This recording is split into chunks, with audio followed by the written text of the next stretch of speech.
Before we begin, in 2019, YouTube was caught data mining children under the age of 13, violating the Child's Online Privacy Protection Act, or COPPA.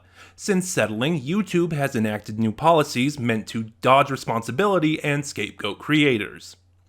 This video is not made for kids. It is not targeted at kids. It is not advertising to kids. Parental discretion is advised. Hey guys, how's everyone doing? This is the Sentinel watching over Geekdom, and welcome back to Sentinel Reviews. It's finally the new year, 2020, which means it's finally time for Doctor Who Series 12, starting with Spyfall, Part 1, written by Chris Chibnall. Now, I will be talking spoilers in this review, but I will try to hold off for them as long as possible and let you know when we're getting there, just in case you haven't seen the episode yet. And I want to give you fair warning when we get to the spoilers. Thanks, Twitter. But yeah, Spyfall Part 1. Now, a little bit of my history if you're new to the channel, because I started reviewing Doctor Who, technically with Big Finish, but I really started with Series 11. Now, on the whole, I liked Series 11. Ultimately, I was kind of mixed, but I found the pros outweighed the cons, so even though I am mixed, I lean towards positive on it. And the shining star of it was Jodie Whittaker as the 13th Doctor, and I'll be talking about that a little more as we go on. But, despite that, Spyfall Part 1, because this is a two-parter, is a massive step in improvement from Series 11. We'll just see where it goes. First of all, I was actually excited that the opening was a two-parter. Now, to make my point, I know Broadchurch and Doctor Who are two vastly different wheelhouses, but for Chris Chibnall, it's the only point of reference I have. And I was excited that this was a two-parter because, with Broadchurch, Chris Chibnall strikes me as someone who does long-form storytelling better than single episodes. And, which is why I said, even though I only like one of the season-long story arcs from the Revived series, and most of them are not good, and it not coming back was one of the best things about Series 11, I would say if anyone could do a series-long story arc and have it be done well and have it be done right, it would be Chris Chibnall. So yeah, I was excited that this was a two-parter for that reason, and I will say, well, no, I will not say. I'll get back to that. But another thing to note is the cold opens are back. Here's the thing. I don't care either way if there's a cold open or not, but I've been watching a lot of Classic Who and Big Finish, so I actually lean towards no cold open. I'm fine with it.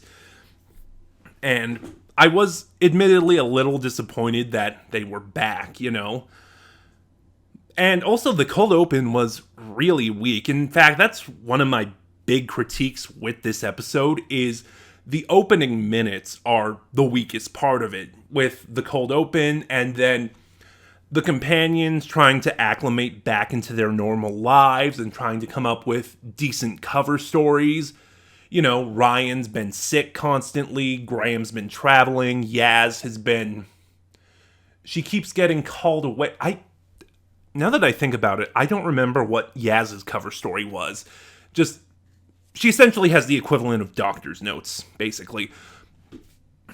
But we'll get to that in a sec. No, do I want to? Yeah, there was a small scene, as the secret agents keep picking up the companions, we then cut to a garage where the Doctor is working. And it's a really small scene, it's unimportant to the plot overall, but I really like it. Whenever the Doctor is working on the TARDIS, we usually see her in the TARDIS, either in the console room or in another part of the TARDIS. And here, she's working on the exterior, which, again, I liked it. It's a little different. It's something we got just done a little differently. And I liked it. That's all I can say. And as great as Jodie was in Series 11, she seems to have stepped up her game for this episode. She is much more authoritative, but she doesn't lose that fun, optimistic edge, During Series 11, everyone called her a David Tennant or a Matt Smith ripoff, which simply isn't true. If you're going to compare her to a previous Doctor, she has much more in common with Tom Baker than she does with David Tennant or Matt Smith. And towards the end of the episode, the scene at the card table really cements that, you know. She's fun-loving, she's optimistic, she's a thrill seeker, she's adventurous, but she knows when she needs to be serious.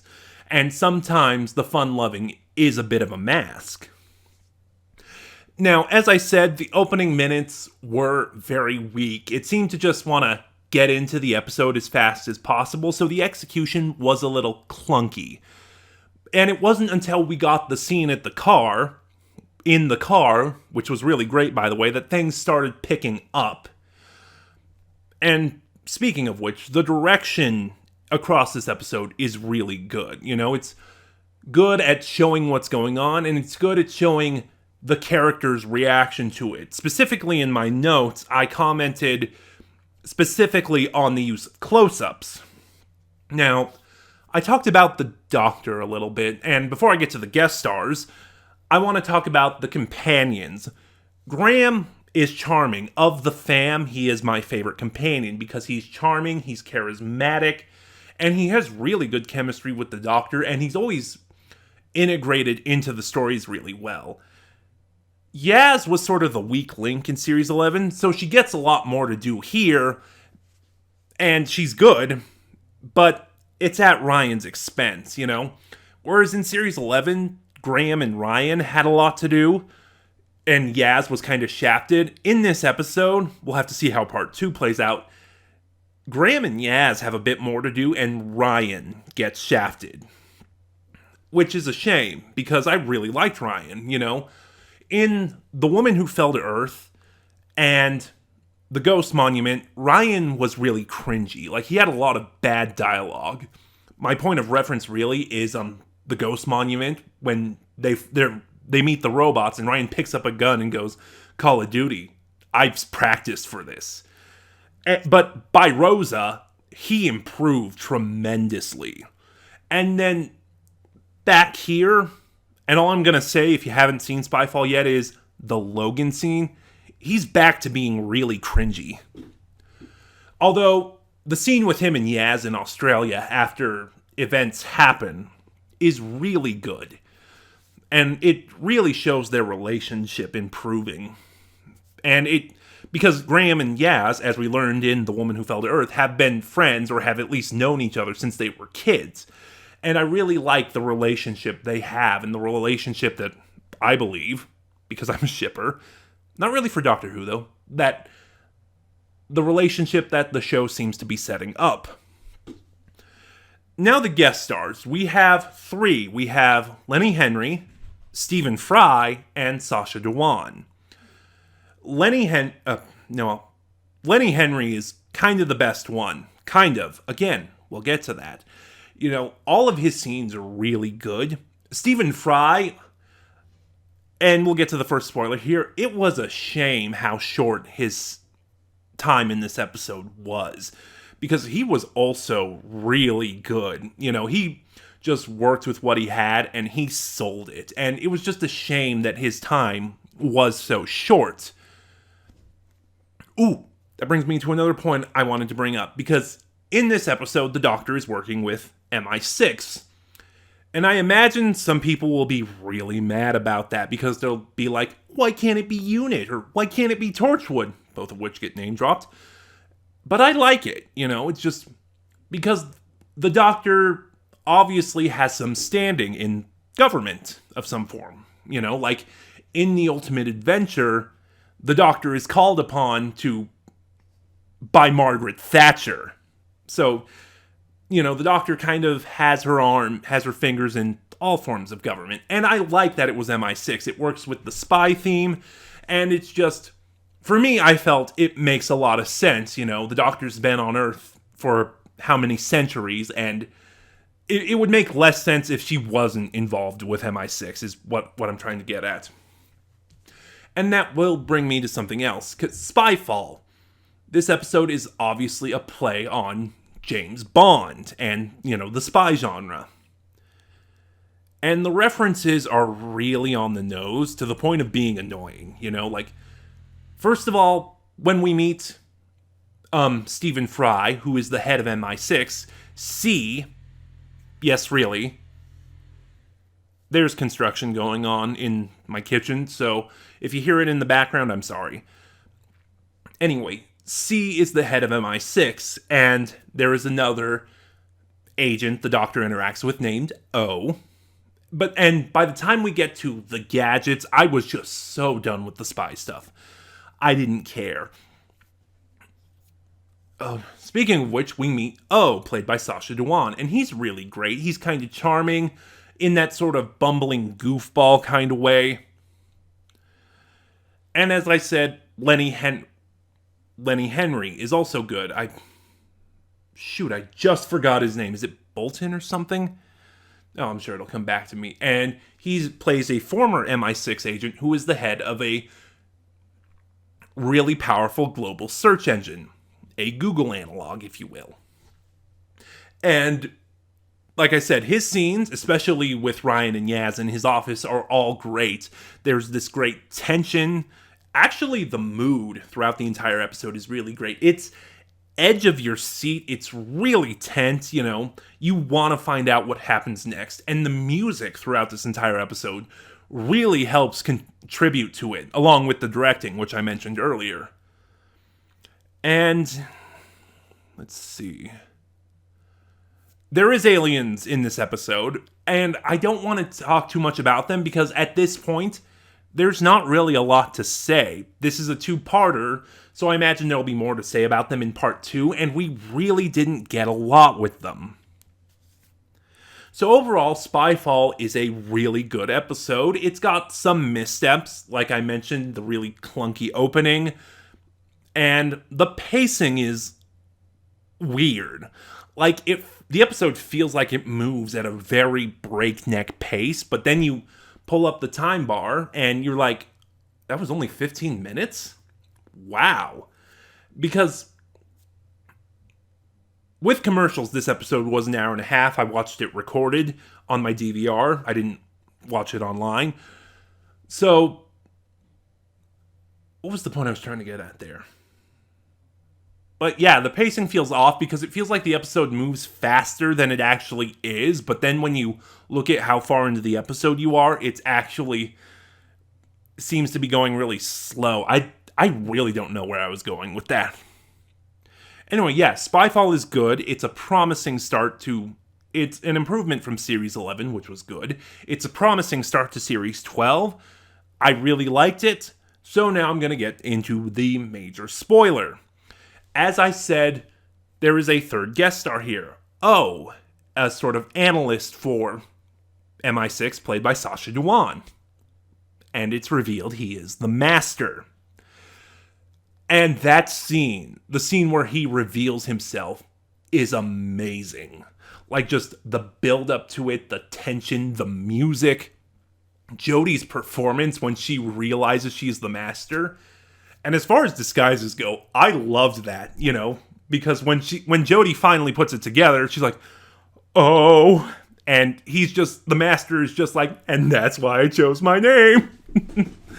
Yeah, it was a really good scene.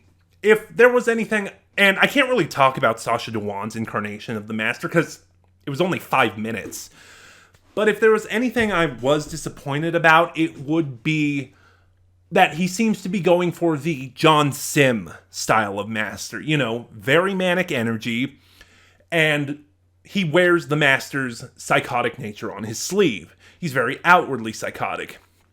The Master has always been psychotic, but the classic Who Masters and Derek Jacobi were very refined. They were very composed. They hid the Master's psychotic nature, whereas the new Who Masters, John Sim, Michelle Gomez, Sacha Dhawan, wear the Master's psychotic nature on their sleeve. They bear it for the world to see. And it was fine. I'm just done with that Master. I wish we could get a more refined Master again. Although I will say that, like Michelle Gomez, Sacha Dhawan does it better than John Sim. If you haven't seen my ranking for the Master video, John Sim is my least favorite Master. Because there's no threat to him. He's not imposing. He's not intimidating. Whereas Sasha Dewan and Michelle Gomez play the Master the same way as him, but they are. And that's really all I have to... Oh, no, there is one more thing. Right before the episode ends, the Master tells the Doctor, everything you know is a lie. And people are predicting this is going to be a huge revelation, something about their past. And I don't. I have no reason to believe that. It might be, but personally, I believe it relates either to Missy's death, which the Doctor knew nothing about, or the events of the episode, because they were investigating these events and they were trying to figure everything out. And then we get that phrase, everything you know is a lie. So I'm led to believe that maybe it's everything they figured out. But we'll see where Spyfall Part 2 takes us, which I'm really looking forward to because that was so good. I'm going to give Spyfall Part 1 I'm not going to rank it. Because this is a two-parter, I feel ranking it right now would be unfair, so join me Monday or Tuesday. The episodes come on Sunday nights, and I work Sunday nights, so it'll either be Monday or Tuesday I do my reviews. So join me then, and we will review Spyfall Part 2, and I will give it my rating. Did you like what you saw? If not, or if you did, or if you didn't, share your thoughts in the comments below. Remember to like, comment, subscribe, share the video around, help my channel grow. In the description box below, you'll find the link to my Ko-fi, where you can help support the channel. And you'll find the link to my Twitter, where you can get updates on the channel and follow me. This is the Sentinel, watching over Geekdom, and I'll see you guys next time.